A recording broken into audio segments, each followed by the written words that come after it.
No, whoa, whoa. At this point, I'm convinced that there's nothing Riggins can't do. Duck, he can do it. Quail, no problem. He learned in a couple of hours. Good boy. Good boy, Riggins. Hiking and fly fishing for red-eye bass, we nailed it. But it's actually started to nag me a little bit. Why haven't I done the most obvious thing? Why haven't I just gotten in a John boat, gone for bass, and brought Riggins along with me?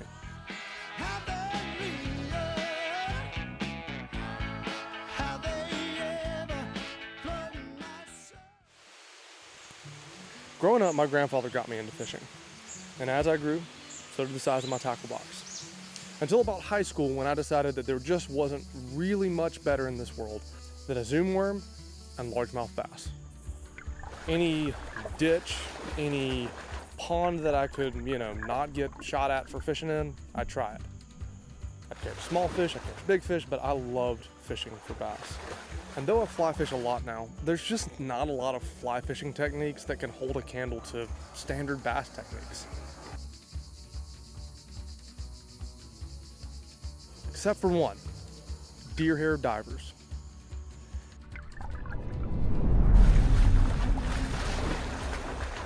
These flies are designed to kind of imitate a frog that's bobbing up and down on the surface.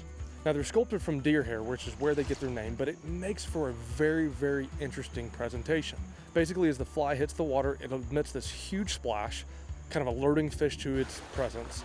But then when you pull it, instead of popping on the surface like a normal hard plastic plug, it dives. And it will dive a few inches under the water before shimmying back up to the surface, just like a struggling frog. And it just drives bass nuts.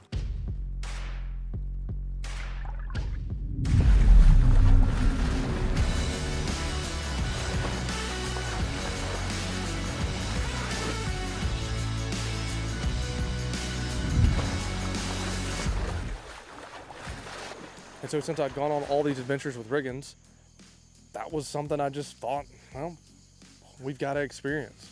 Let's just go back to the basics and throw deer hair sliders against the bank, see if we can't agitate some bass into having some fun. You getting this? Come on. Okay, nope, off, not in the water, not in the water. Get in here, Riggins, come. Up. Riggins, load up, load up. Good boy, good boy. There we go. All right, you ready? Oh, wait, no. All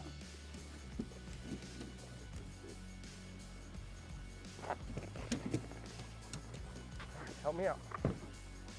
Help me out. Keep our balance. Keep our balance. Easy, easy.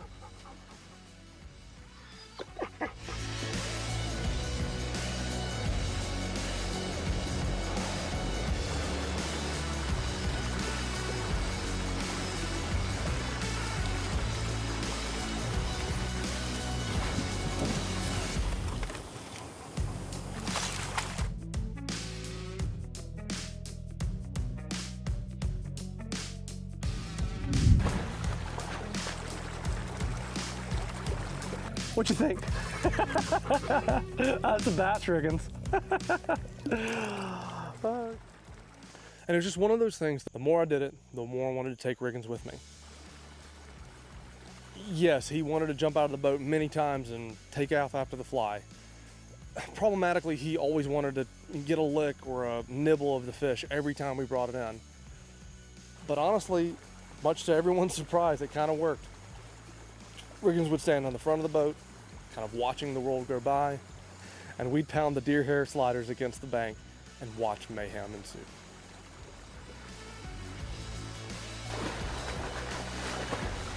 And so that's how we spent the summer. We went back to our friends at Purcell Farm. We went to Oak Mountain State Park and watched them blow up the surface. We went to a couple farm ponds here and there. And then we got the invitation to go up to Turkey Creek Outdoors Lodge up in Eldridge, Alabama, in kind of the northwest part of the state. I got to bring down new friends like Larry and experience just so much fun on the water.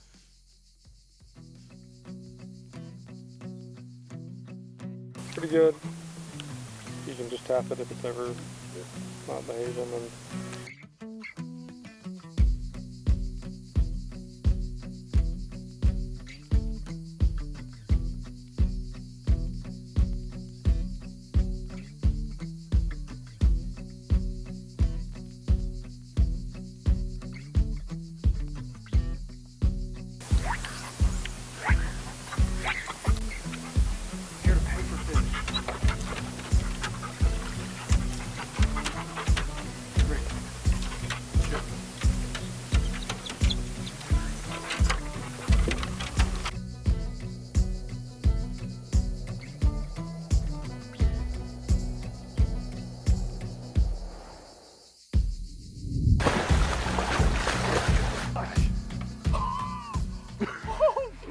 Dude, that was a huge fish.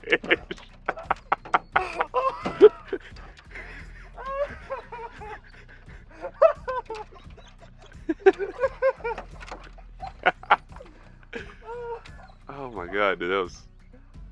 And then like the cast was pretty good. I was like, well, I should get blown up in here. Oh. Yeah. Might not get the same run time from me.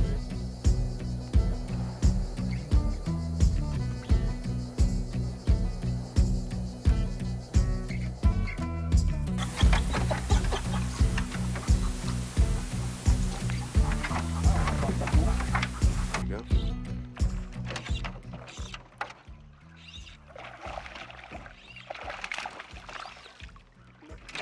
Easy, easy. Riggins, easy.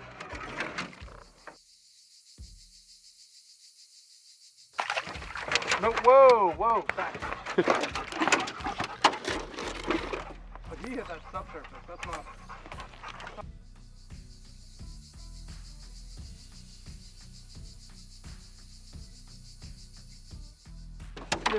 Sit, bud, sit.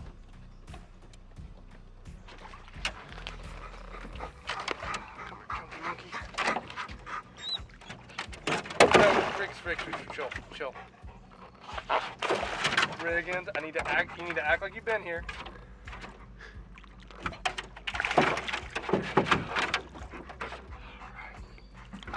Doing good? Yeah. Remember, you can always tell, I do this all the time with people, like, hey, slow down. Fly fishing style. Yeah. Cool.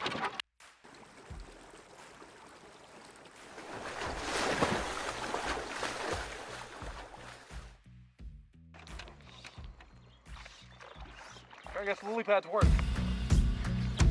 Maybe there are fish in those things.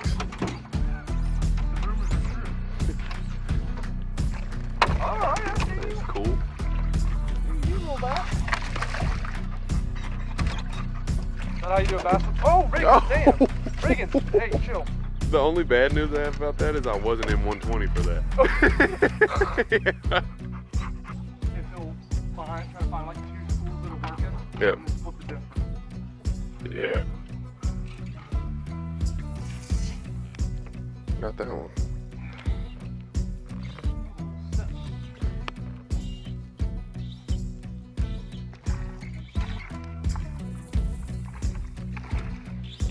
Don't get used to this. It's not the kind of luck I normally have. Riggins, easy. Off. No. Oh. Back. Easy, bud. Hey, please don't break my rod. I'm not one of the greatest players.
After nabbing a couple bass with Riggins in the boat, it was only natural to turn around and give the fly rod to Larry, who had been so gracious to film me at that point.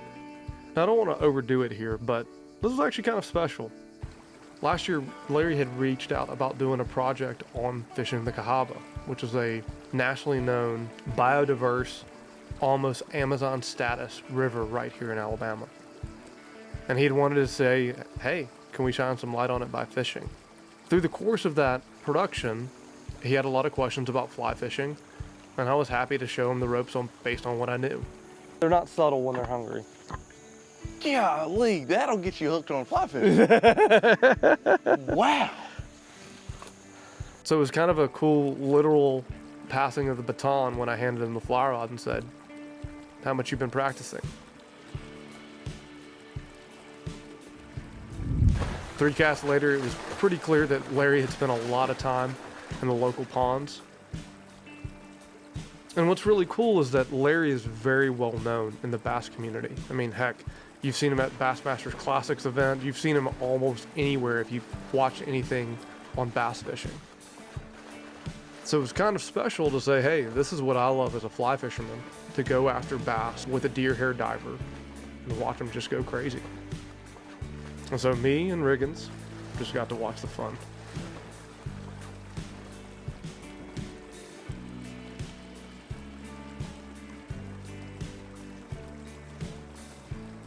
Boy. Oh, Riggins. Hey, we're not gonna eat them.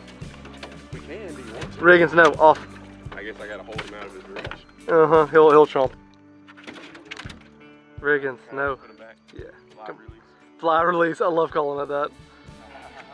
Riggins, sit. There we go. There's always been something very special about bass fishing to me. That's what I kind of grew up doing. It's what got me into fly fishing. And now, it's something that Riggins and I share.